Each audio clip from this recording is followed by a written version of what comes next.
We begin tonight taking a live look over parts of our state where isolated storms are rolling in tonight. We've already seen some thunderstorm warnings in the northwest part of our state. But for most of Father's Day, it's really been a great day to get outside and enjoy what feels like summer-like temperatures. Good evening, and thanks for joining us for a very late edition of 9 News at 5. 9 News at 6:30, right, Corey? I'm Jennifer Meckles. Temps back in the 90s today with more heat coming for the start of your work week.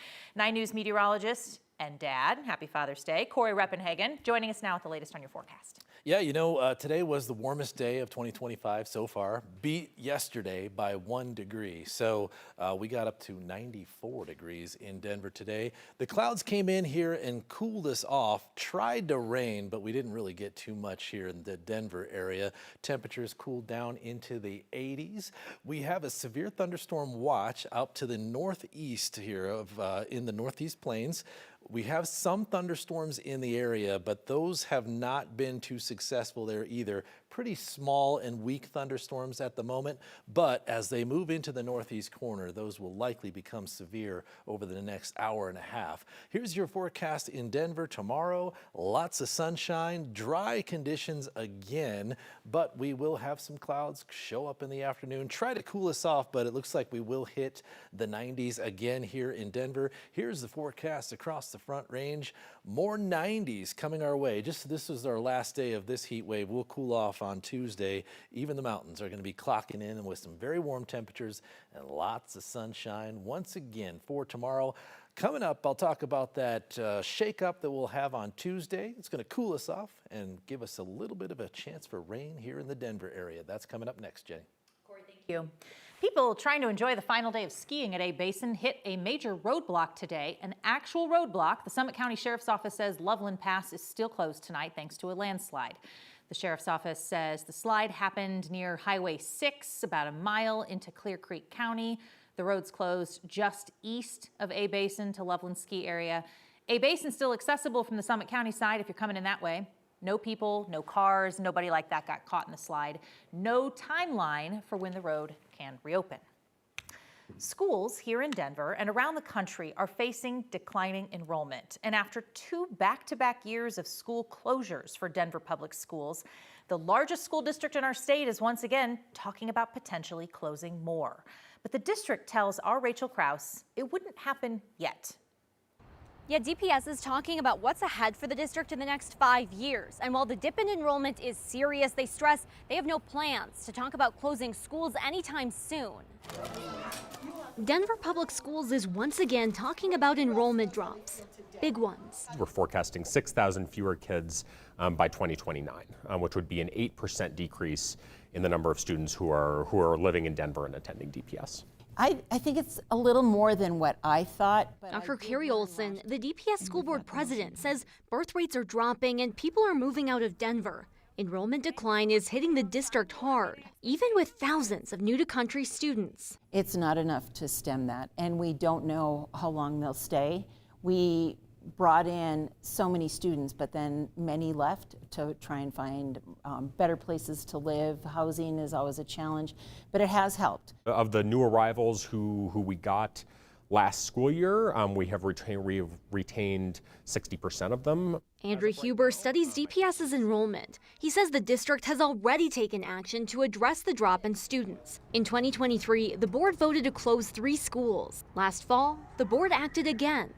We just closed 7 and redesigned 3, so it's our hope that we've bought 3 to 5 years of not having to close any schools. And more closures are likely. If we see the declines that we're forecasting in the next 5 years, I expect school closures to be a conversation that we come back to during that time. Those plans still years down the road. As of right now, we are not thinking about closing any schools in the near future. We are not predicted to have this precipitous drop, feeling the full effects in 2030.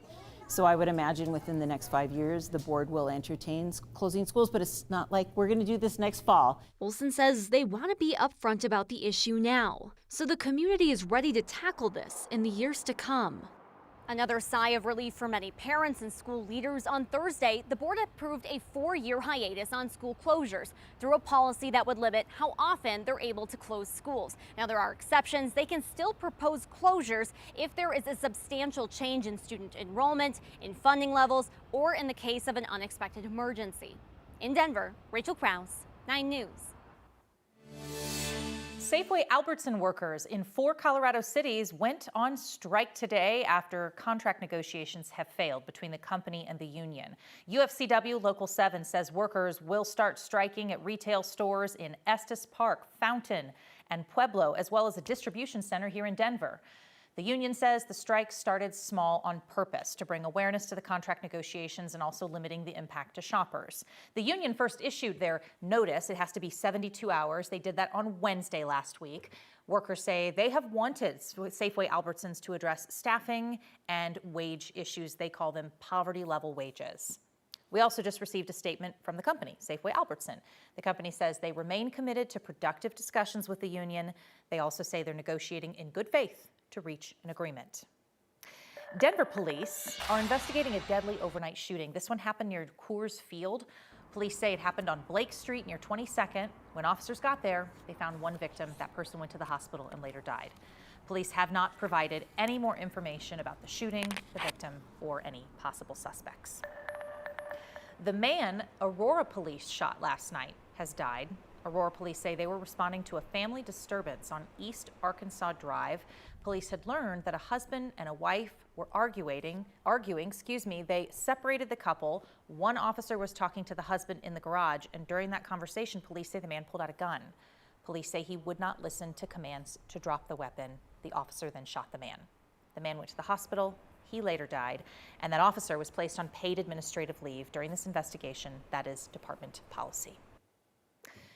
Nearly 36 people were arrested in Denver after yesterday's No Kings protests. What started out as very peaceful protests against Trump administration and policies took a turn later in the day when protesters clashed with police. Denver police say the department made 34 protest-related arrests. One arrest also related to an outstanding warrant out of Delta County.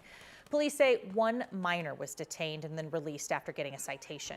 So the charges for these people arrested: obstruction of streets, not following orders, throwing projectiles, those types of charges.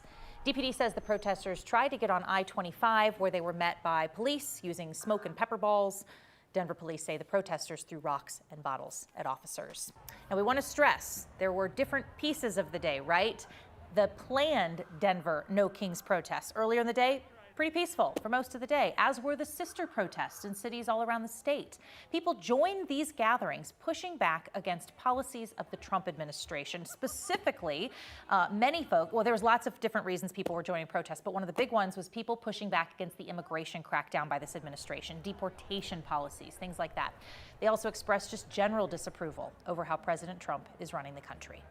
There's a lot of people who choose to stay silent when they have a voice when other people don't have one. So that's why I'm out here. I'm out here for the peoples. I'm out here for all my marginalized brothers and sisters. Protests went well beyond Denver. We stopped by a couple of Colorado's smaller communities where they also held protests, like Parker and Golden. Again, all that same No Kings message. Minnesota law enforcement are still searching for this man tonight. They believe he shot and killed a Minnesota state lawmaker and her husband yesterday morning. Police say he also wounded another lawmaker and spouse. Police say they've identified the shooter as 57-year-old Vance Bolter. Investigators say he was disguised as a police officer when he carried out these shootings. The FBI is now offering a $50,000 reward for anybody with information leading to his whereabouts. Here's CNN's Jen Sullivan tracking the latest on this case. Flowers and handwritten notes left outside the Minnesota State Capitol as the North Star State mourns the loss of State Representative Melissa Hortman and her husband Mark. They were murdered in their home early Saturday morning in what Minnesota Governor Tim Walz said appeared to be a politically motivated assassination. Minnesota leaders remembering Hortman as a loving mom and dedicated public servant. Melissa Hortman is the most incredible person that I wish everyone in the nation knew her. Went into politics with little kids. That's how I got to know her. We were both moms in politics, taught Sunday school, Girl Scout leader, balanced all of it. The suspect, 57-year-old Vance Bolter.